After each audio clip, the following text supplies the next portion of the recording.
You don't own this road anymore. Actually, check the deed. You can't tell us what to do. Then every car parked here leaves tonight. Wait, he's serious. I warned you. Now you're trespassing. You ever wake up, look out your front window, and realize a group of suburban dictators literally stole your driveway? Victoria from the neighborhood HOA thought she could just pave over my property line and claim it as a community parking lot.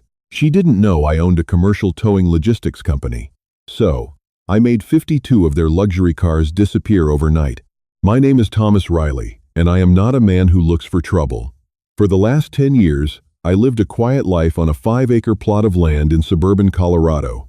My grandfather bought the property back in the 1970s when the area was nothing but pine trees, dirt roads, and open sky.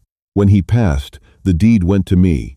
Over the decades, the city expanded. Developers bought up the surrounding farmland, bulldozed the timber, and erected a sprawling, high-end gated community called Oak Creek Estates. Suddenly, my rustic, grandfathered-in property was an island surrounded by a sea of identical stucco mansions, perfectly manicured lawns, and a tyrannical homeowners association. Because my land predated the development, I was entirely independent. I didn't pay Oak Creek HOA dues, I didn't adhere to their ridiculous paint color palettes, and I certainly didn't answer to their board. My only connection to their pristine neighborhood was a 300-foot dirt access road that belonged entirely to me, cutting right past the back of their newly built, multi-million-dollar community clubhouse. For years, it was an uneasy truce. But then, Victoria Skye got elected as HOA president. Victoria was the kind of woman who treated a neighborhood watch badge like a congressional mandate. She drove a pristine white Range Rover, carried a personalized leather clipboard everywhere, and thrived on finding microscopic infractions to fine people for. From the moment she took office, my dirt road became her absolute obsession. It started with a knock on my door on a Tuesday evening. I opened it to find Victoria flanked by Richard Dawson, the HOA vice president who owned a local landscaping company and acted as her personal muscle. "Mr. Riley," Victoria began, offering a smile that didn't quite reach her cold, calculating eyes. "We need to talk about the eyesore running behind the clubhouse. Your dirt path is kicking up dust onto our tennis courts. It's severely impacting the aesthetic value of Oak Creek Estates." I leaned against the doorframe. "It's not a dirt path, Victoria. It's my private access road. And the dust wouldn't be a problem if your landscape crews didn't drive their trucks down it at 40 miles an hour to take a shortcut." Richard puffed out his chest. "Look, buddy, the board has voted. We're offering to pave it for you at a discounted rate. But once it's paved, we'll need an easement to use it for overflow parking during clubhouse events." I laughed out loud. "You want me to pay you to pave my own land so you can park your guests on it?" "The answer is no. Stay off my road." I shut the door, assuming that would be the end of it. I drastically underestimated the sheer audacity of an unchecked HOA. Over the next 2 months, a relentless campaign of harassment began. My mailbox was flooded with official-looking documents. The letters progressed from polite requests to downright unhinged demands. They included notice of nuisance fines, claiming I owed the HOA $500 a week for dust pollution, despite the fact that I wasn't a member of their association. Cease and desist orders, forbidding me from driving my own heavy-duty pickup truck on my own road because the diesel engine was too loud for residential harmony. The eminent domain bluff, a completely fabricated legal threat claiming the HOA had petitioned the city to seize my road for public safety and community development. I ignored every single piece of mail. I knew my rights, and I knew my property lines. The county plat maps clearly showed my borders. The road was 100% mine, down to the last grain of dirt. But Victoria wasn't used to hearing the word no. To her, Oak Creek Estates was a kingdom, and I was a rogue peasant squatting on its borders. She couldn't stand the fact that my ugly dirt road existed right next to her pristine clubhouse. More importantly, Oak Creek had a massive design flaw. The developers hadn't built nearly enough parking for the clubhouse. Every time they hosted a pool party or a board meeting, cars choked the surrounding streets, leading to massive traffic jams. Victoria needed my land, and she decided that if I wasn't going to give it to her, she would simply take it. My line of work managing heavy logistics and towing for commercial construction sites requires a lot of travel. In late August, I was contracted to oversee a major equipment relocation in northern Montana. The job took exactly 19 days. 19 days was all Victoria Sky needed to execute her master plan. I arrived home late on a Sunday night, exhausted to the bone. As my truck's headlights swept over the entrance to my property, I slammed on the brakes. I blinked, convinced I was hallucinating from lack of sleep. My dirt access road was gone. In its place was a freshly laid, perfectly smooth stretch of black asphalt. But they hadn't just paved it. They had painted bright, reflective white lines, dividing my property into 26 diagonal parking spaces. At the entrance, bolted securely to a newly sunk steel post, was a massive metal sign. Oak Creek Clubhouse Parking. Permit required. Unauthorized vehicles will be towed at owner's expense. I sat in my truck, the engine idling, staring at the sheer, unadulterated theft of my real estate. They hadn't just paved my road, they had annexed it. The next morning, I walked straight into the Oak Creek Clubhouse. Victoria was sitting at the front desk, going over catering menus with Richard. When she saw me, she didn't even flinch. She just offered that same, chilling, perfectly practiced smile. "Good morning, Thomas," she said sweetly. "I hope you had a nice trip." As you can see, the board took the initiative. "It looks so much better now, doesn't it?" "You paved my property," I said, my voice dangerously low. "You came onto my land, destroyed my private road, and turned it into your parking lot." Richard stepped forward, attempting to look physically intimidating. "We did you a favor, Riley. Your property value just went up. And honestly, we had our surveyor look at the old plats. That sliver of land has always been in dispute. The HOA's legal fund is massive. You really want to fight us over a strip of dirt we just improved for you?" "I have the original deed," I replied. "There is no dispute. You committed criminal trespass and vandalism." Victoria sighed, adjusting her silk scarf. "Call the police then, Thomas. See what they say. It's a civil matter now. If you want to spend the next 5 years and $50,000 fighting us in civil court, be my guest. But in the meantime, the community will be utilizing the new overflow lot. Oh, and by the way, if you park your dirty work truck in one of those spots without an HOA permit, we will tow you." I left the clubhouse without another word. I didn't yell. I didn't threaten them. I just walked out. Victoria was right about one thing.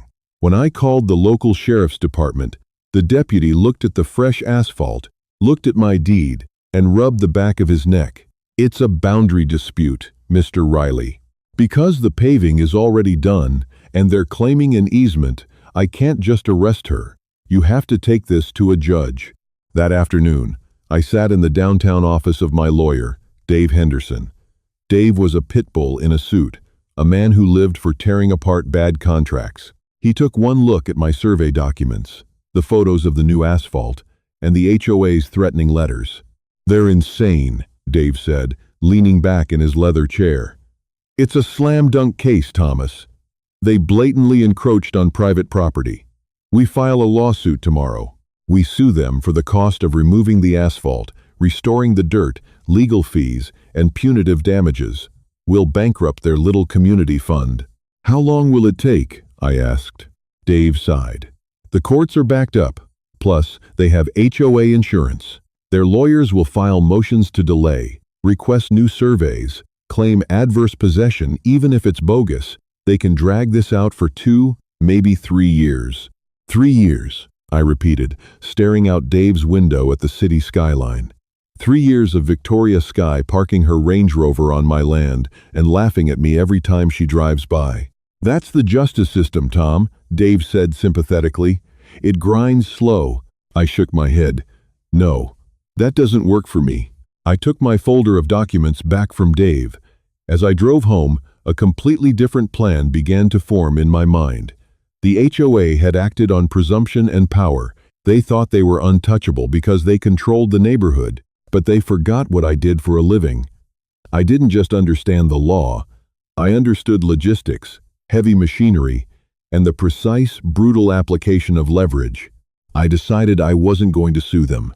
I was going to use their own arrogance against them. I was going to let them get comfortable, When I checked the Oak Creek community calendar online that night, I found exactly what I was looking for. In exactly 3 weeks, the HOA was hosting their crown jewel event, the annual Oak Creek Summer Jubilee. It was a massive block party. The main streets of the neighborhood were going to be completely closed off to allow for food trucks, a parade, and a massive catering tent. And where, exactly, were the hundreds of residents going to park their cars while the streets were closed? Victoria had already posted the mandate on the community forum. All resident vehicles must be moved to the newly paved clubhouse overflow lot by 5 p.m. on Friday. They were going to hand-deliver their cars right onto my private property, and I was going to make sure they never saw them again. For the next 3 weeks, I was a ghost. I didn't complain to the city, I didn't send angry emails to the board, and I didn't confront Victoria. To the residents of Oak Creek Estates, I had simply rolled over and accepted defeat. I watched from my front porch as they confidently began using my road. Minivans, luxury sedans, and SUVs rolled onto my property every day. Richard even had the audacity to hire a street sweeper to clean the asphalt on a Tuesday afternoon. I sat back and drank my coffee, watching them maintain my trap. Behind the scenes, however, I was orchestrating a massive, logistical nightmare. Through my commercial towing business, I had deep connections. I didn't want to use local towing companies. The Oak Creek HOA was wealthy, and I knew Victoria would just start calling every impound lot in the county the moment she realized what was happening. I needed absolute secrecy and total shock value. I called in a favor from an old buddy, Greg, who ran a massive commercial freight and impound yard 2 counties over nearly 50 miles away. Greg's lot was a fortress, surrounded by razor wire, guarded by attack dogs, and entirely unlisted on standard Google searches for consumer towing. "Greg," I said over the phone, "I need a fleet. I'm talking 10 flatbeds and at least 5 heavy-duty wreckers. I need them deep in the night, and I need them to move fast. And I need somewhere to legally store about 50 luxury vehicles where a local HOA can't just waltz in and throw their weight around." Greg chuckled, the sound raspy through the phone. "Sounds like a military extraction, Tommy. You got the legal right to tow these? They'll be parked illegally on my deeded private property," I confirmed. "I have the plats, the signage, and the right to impound. Then we'll run it like a Black Ops mission," Greg promised. But towing the cars was only half the plan. I didn't just want to take their vehicles. I wanted to leave a message they would never, ever forget. I wanted to show Victoria what it actually meant to play with heavy machinery. The week of the Jubilee, I ordered custom signs from a metal shop in the city. Then, I called my concrete supplier. I ordered 30 tons of industrial Jersey barriers, the massive, waist-high concrete blocks they use on the highway to separate traffic lanes. I scheduled the flatbed delivery for exactly 1 a.m. on the night of the event. Friday arrived, bringing with it a suffocating summer heat. By 4 p.m., the neighborhood was in chaos. Food trucks were rolling onto the main thoroughfare, bouncy castles were being inflated, and an army of caterers was setting up massive white tents. Just as Victoria had mandated, the residents began moving their vehicles to clear the streets. I sat in a lawn chair on my porch, shielded by a line of thick oak trees, holding a pair of binoculars and a notepad. One by one, they rolled onto my property. There was Victoria's pristine white Range Rover. There was Richard's lifted Ford F-250. There were Mercedes-Benzes, Teslas, Audi SUVs, and BMWs. They parked neatly between the white lines they had so brazenly painted over my land. By 8 p.m., my former dirt road was packed tight. I counted exactly 52 vehicles. It was millions of dollars worth of automotive engineering sitting directly in my crosshairs. The Jubilee went late. The thumping bass of the cover band echoed through the neighborhood until nearly midnight. After that, intoxicated residents stumbled back to their homes, leaving their cars securely parked on the overflow lot, just as they'd been instructed. By 1:30 a.m., Oak Creek Estates was dead silent. At exactly 1:45 a.m., my phone buzzed. It was Greg. "We're holding at the staging area half a mile out. Give the word, Commander." "Bring them in," I said. "Lights out. Keep it quiet." A few minutes later, a convoy of massive diesel tow trucks crept down the dark, secondary county highway that ran behind my property. They didn't come through the gated entrance of the HOA. They came through my private, unpaved back entrance. It was a beautiful display of industrial efficiency. The operators were professionals. They didn't slam doors. They didn't yell. The soft hiss of air brakes and the low hum of hydraulics were the only sounds as the flatbeds backed up to the luxury cars. They started from the back and worked their way forward. Wheel lifts slid under tires, winches quietly pulled vehicles onto steel beds, and straps were ratcheted down with practice speed. As soon as a truck was fully loaded with 2 vehicles, it would roll out the back exit, disappearing into the night, while an empty truck took its place. I stood in the darkness, watching Victoria's white Range Rover get hoisted into the air and strapped onto the back of a greasy Peterbilt wrecker. A profound sense of peace washed over me. By 4 a.m., the 52 cars had completely vanished. The asphalt was entirely empty. But I wasn't finished. As the last tow truck departed, the heavy transport flatbeds carrying my concrete Jersey barriers rolled in. Using a heavy-duty forklift I had rented and hidden in my barn, I personally unloaded the massive blocks. I arranged them in a solid, impenetrable line straight across the entrance of the newly paved lot, completely cutting it off from the HOA clubhouse. Once the barricade was set, I grabbed a power drill and mounted the custom metal signs I had ordered directly into the concrete blocks. The signs were painted in hazard yellow and bold black lettering. They read, "Private property of Thomas Riley. Trespassing vehicles have been impounded under County Code 412. A. For vehicle recovery, contact Greg's Heavy Logistics. Daily storage fee, $250. Release fee, $750. I stepped back, admiring my work. The sun was just starting to peek over the horizon, casting a pale golden light across the empty black asphalt and the brutalist concrete wall I had erected. 52 cars were gone, housed safely in a razor wire compound, 2 counties away. I walked back to my house, brewed a fresh pot of coffee, and sat on my porch. The birds were chirping. The morning was perfectly still. I knew it was only a matter of time before the residents of Oak Creek Estates woke up, stepped outside, and realized the catastrophic reality of their situation. I took a sip of my coffee, waiting for the screaming to begin.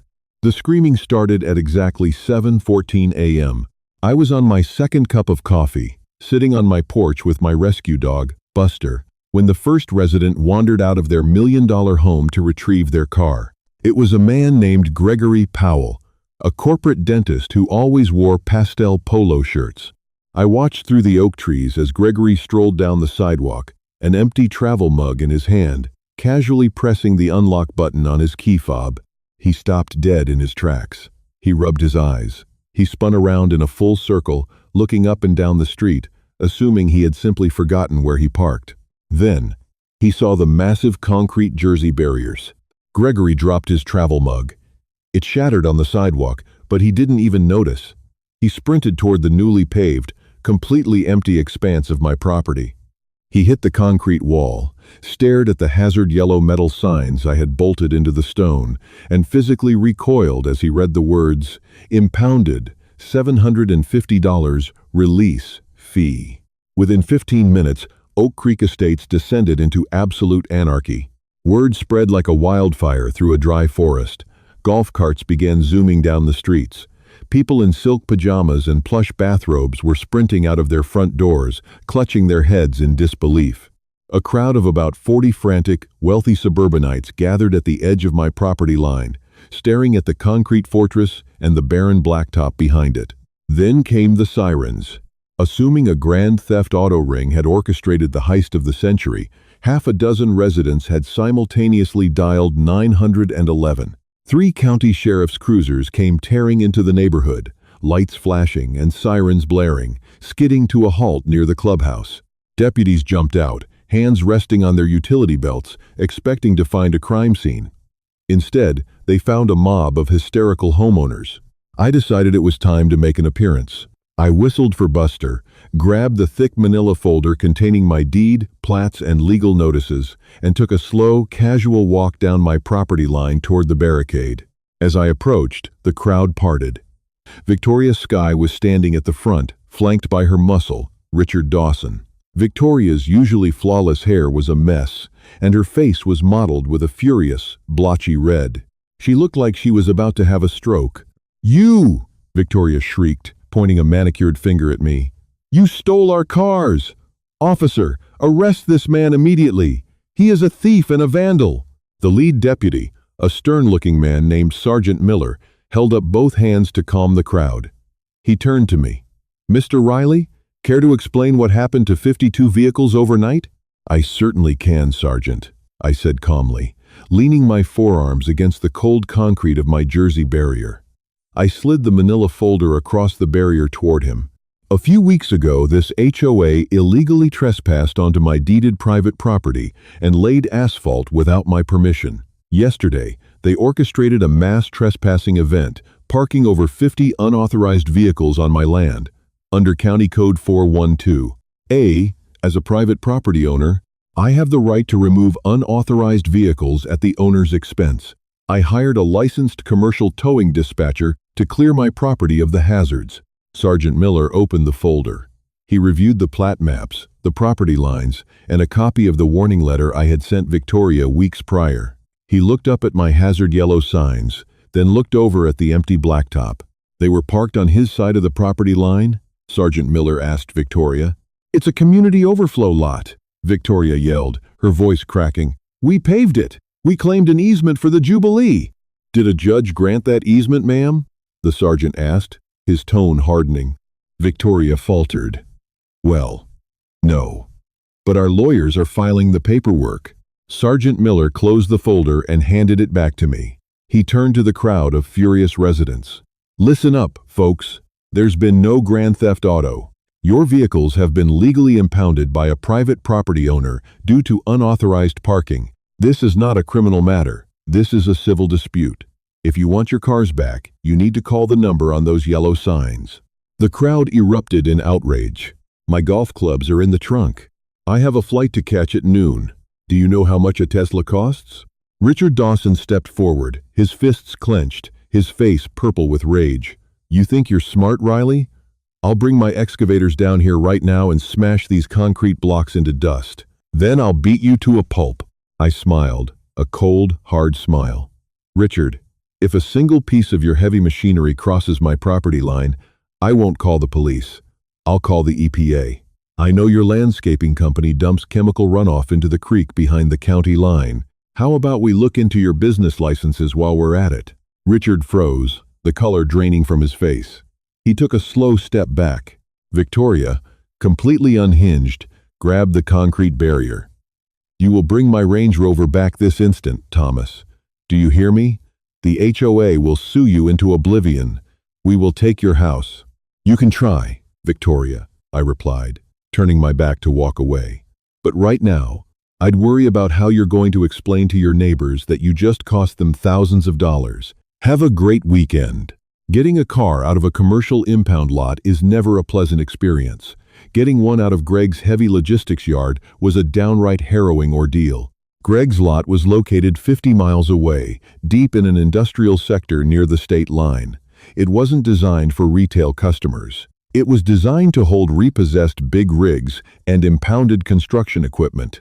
There was no comfortable waiting room, no complimentary coffee, and no polite customer service. There was just a heavily fortified gate, 3 massive German shepherds pacing the perimeter, and a bulletproof glass window where Greg's intimidating, heavily tattooed manager, a guy named Tiny, collected payments. By 10 a.m., the residents of Oak Creek Estates realized the horrific logistics of their situation. Because they had parked all their primary vehicles on my property for the Jubilee, most of them were entirely stranded. They had to organize a massive, chaotic convoy of Uber XLs and Lyfts just to transport 50 people across county lines. When they finally arrived at Greg's lot, the true financial devastation set in. I had structured the fees to be perfectly legal under state maximums for commercial private property impounds, but I applied every single allowable surcharge, base towing fee, $450, heavy-duty flatbed requirement for luxury, AWD vehicles, after-hours dispatch surcharge, $150. Daily storage fee, $250. Triggered immediately at 12:01 a.m. and again at 8 a.m. for day 2. Release, administrative fee, $150. The total cost to recover a single vehicle was a staggering $1,250, payable only in cash or certified cashier's check. No credit cards, no promises. The residents completely lost their minds.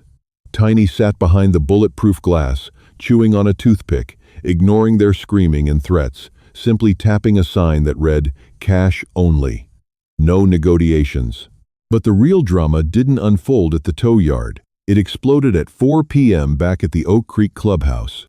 The residents had managed to retrieve their cars, collectively bleeding over $65,000 in cash to do so. They drove back to the neighborhood in a furious, militant convoy. They didn't go to their homes. They marched directly into the clubhouse and demanded an emergency board meeting. I wasn't there, but my lawyer, Dave, had sent a paralegal to sit in the public gallery and take notes. The transcript of that meeting was pure poetry. The residents, led by the corporate dentist Gregory Powell, demanded that the HOA reimburse every single homeowner for the impound fees out of the community treasury. After all, it was Victoria who had officially mandated that they park on the newly paved lot. Victoria, sitting at the head of the conference table, tried to maintain her regal composure. "We will definitely look into a reimbursement program," she assured the angry mob. "But right now, we need to pool our resources to sue Thomas Riley for this illegal act." That's when the neighborhood treasurer, an older, meticulous accountant named Simon Harris, stood up.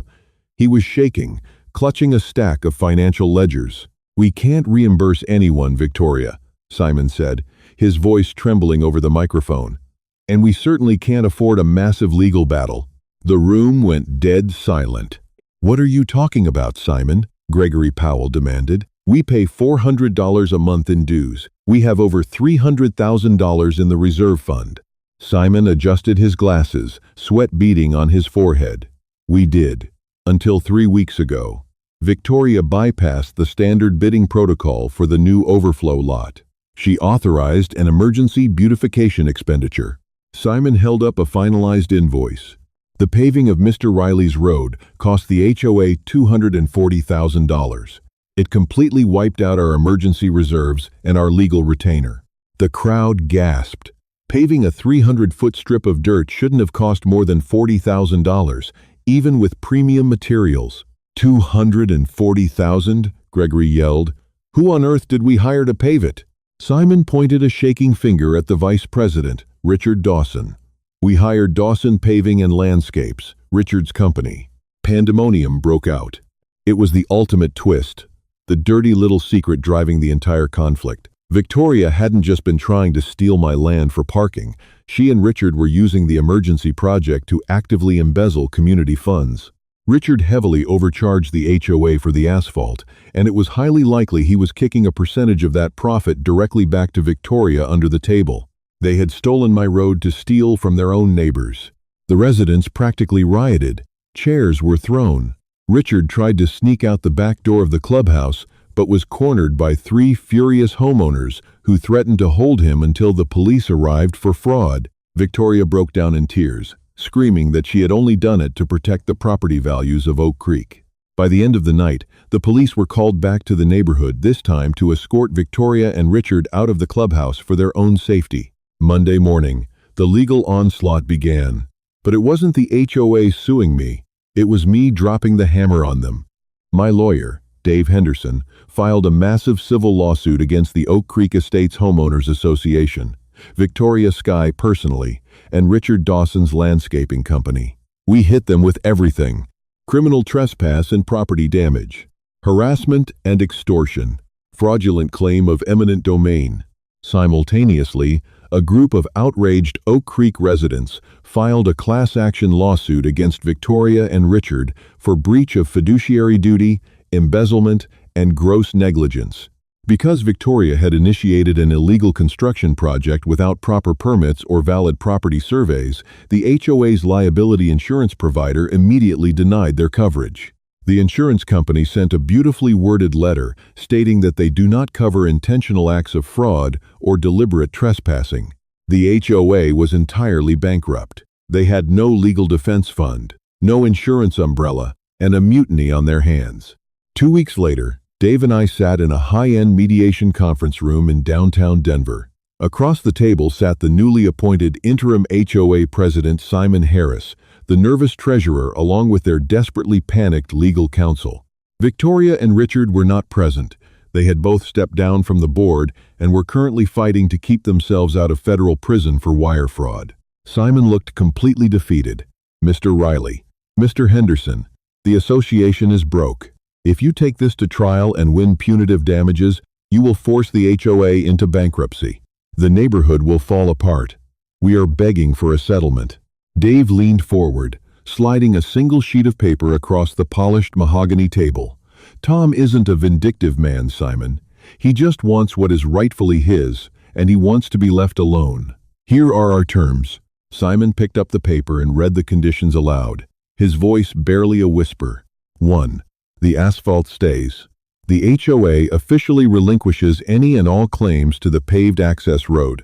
It belongs solely to Thomas Riley. The HOA will retroactively pay for the entire cost of the paving as a gift to the property owner. 2. The barricade stays. The concrete jersey barriers will remain in place permanently, cementing a hard physical border between Oak Creek Estates and my property. 3. Legal fees. The HOA will liquidate its remaining community assets, selling the clubhouse, gym equipment, and pool furniture if necessary to cover $25,000 in my legal fees. A lifetime exemption. The HOA signs a legally binding, irrevocable covenant stating they will never again send mail, issue fines, or attempt to communicate with Thomas Riley regarding his property, under penalty of a $50,000 fine per infraction. 5. The exile. The HOA must aggressively pursue the foreclosure or forced sale of the properties owned by Victoria Sky and Richard Dawson to recoup the stolen treasury funds. Simon read the list, took a deep breath, and looked at his lawyer. The lawyer gave a grim nod. "We accept," Simon said, signing the document with a trembling pen. It was a total, unconditional surrender. In the months that followed, Oak Creek Estates underwent a brutal transformation. Richard Dawson's landscaping business collapsed under the weight of the fraud investigation. He was forced to sell his lifted Ford F-250 and quietly moved out of the state in the middle of the night to avoid further prosecution. Victoria Sky fought tooth and nail to keep her pristine corner lot mansion, but the financial strain was too much. The residents of Oak Creek ruthlessly pursued her for the embezzled funds. Eventually, she had to sell her house at a massive loss just to cover her legal bills. On the day she moved out, I sat on my porch with Buster, drinking a cold beer, and watched the movers load her furniture into a discount rental truck. She drove past my property one last time, glaring at the massive concrete barricades that had been her ultimate undoing. I raised my bottle in a silent, mocking toast. As for me, I came out on top in ways I couldn't have imagined. I got a top-tier, commercial-grade, professionally paved driveway, absolutely free of charge. It significantly increased the resale value of my property. I hired a local artist to paint the concrete jersey barriers a tasteful, rustic forest green so they blended in with the pine trees, creating a peaceful, impenetrable wall between my rustic sanctuary and the chaos of suburban HOA life. The new HOA board left me strictly alone. Whenever a landscaping truck accidentally got too close to my property line, the drivers would panic, slam into reverse, and speed away, terrified of the man who made 52 cars vanish into thin air. I never wanted to go to war. I just wanted to live in peace on the land my grandfather built. But if there's one thing Victoria Sky and her suburban dictatorship learned the hard way, it's this. You can try to push a man around with clipboards and passive-aggressive letters, but when you cross his property line, you better be prepared to deal with the heavy machinery. If you loved this story of satisfying revenge against a tyrannical HOA, hit that like button and share it with someone who hates neighborhood drama as much as we do. Don't forget to subscribe to the channel and ring the bell so you never miss another crazy real-life story. Have you ever dealt with an overstepping HOA? Drop your wildest experiences in the comments below.